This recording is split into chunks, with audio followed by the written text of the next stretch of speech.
Welcome back to Classic Business, powered by Telkom. I'm your host, David Gleeson, and for this next segment, I'm going to be talking to Tony van Marken, who's Chief Executive of Vox Telecom. Hello, Tony. Good evening, David. Tony, Vox Telecom, fascinating company. I mean, you arrived a few years ago, young people, bushy-tailed and bright-eyed, lots of wonderful ideas. You were hooked a lot around voice over internet, that VoIP thing, which didn't really work. And then you got stung by that terrible deal stream affair, which really damaged you terribly. Now, how's the last year been and where are you going? Well, David, first of all, we've actually been around for 13 years, so we're probably not as young as we'd like to believe we are. But well, you're still teenagers. Still teenagers, yes. The last 6 months have been quite tough. I mean, we're in a deflationary industry where the price we charge for our core services, being voice and data, are actually coming down, which obviously is net good for the end user and the consumer, etc.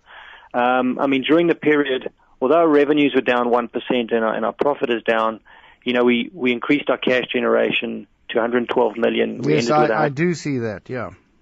And, we've reduced our total debt, which 2 years ago was around 270 million, is down to 150, and our net debt is 50 million. So, although the actual, profit is down, we've done a lot of good things.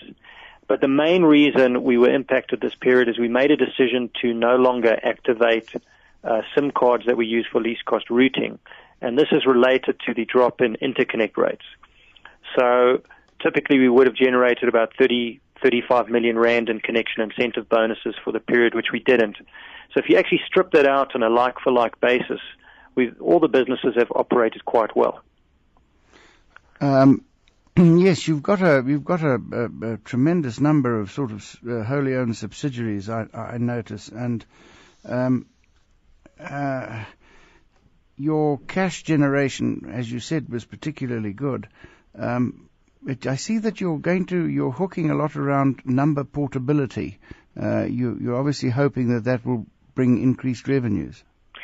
Yes, David, this is a key issue. Although there's a lot of press around interconnect rates, we believe that this will have a greater impact in reducing prices, because our main focus has been on the corporate market, and we have over 16,000 customers to whom we provide services.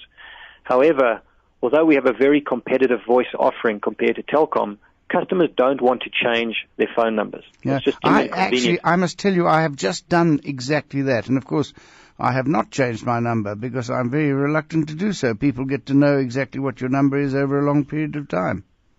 That's correct. But from April the 26th, for the first time, the porting of fixed numbers, i.e., so porting of a Telkom number onto the Vox network, will be legalized.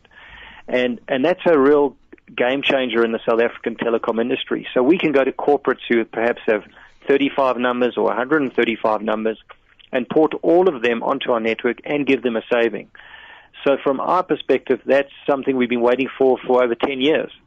And it's a shame it's come so late, but it has now happened. And I think it's going to be fantastic for not only the consumer who can change his own home phone number, but for corporates who now finally have a real choice. Wow, that has the potential to be really massive, presuming that you can market this properly. Correct, and we've got a corporate voice solution which we call Crystal Vox, which has really come after 4 to 5 years of hard work and paying school fees in the voice over IP business, etc. And we now run 28% of our total voice traffic is on our own platform using Crystal Vox, and we're working hard to convert a lot of our other customers onto this platform, which in the longer term will be much better for us and give us better margins. Tony, as we come to an end of this interview, how do you feel about the next 6 months? Do you think you're going to hit all your targets and give the market what it's looking for? Well, as we said in our SENS announcement, I think in the medium term, it's going to take us some time to really improve our margins, for the simple reason that we are converting some of our business from what was called least cost routing, which will be impacted by the drop in interconnect rates, and we're moving all that traffic over to our Crystal Vox network. So in the medium term, that won't accelerate or improve our margins, but over the longer term, when we come out of that in about 18 to 24 months' time, we'll be in a very strong position. So we're quite optimistic about the future. I can't let you go without asking you one last question. What happened to the 60 million you lost with DealStream? Are you going to get any of it back? No, DealStream is gone and done and dusted. Done and dusted. Something we've put behind us, and we've moved on and focusing on the future. Tony van Marken, Chief Executive of Vox Telecom,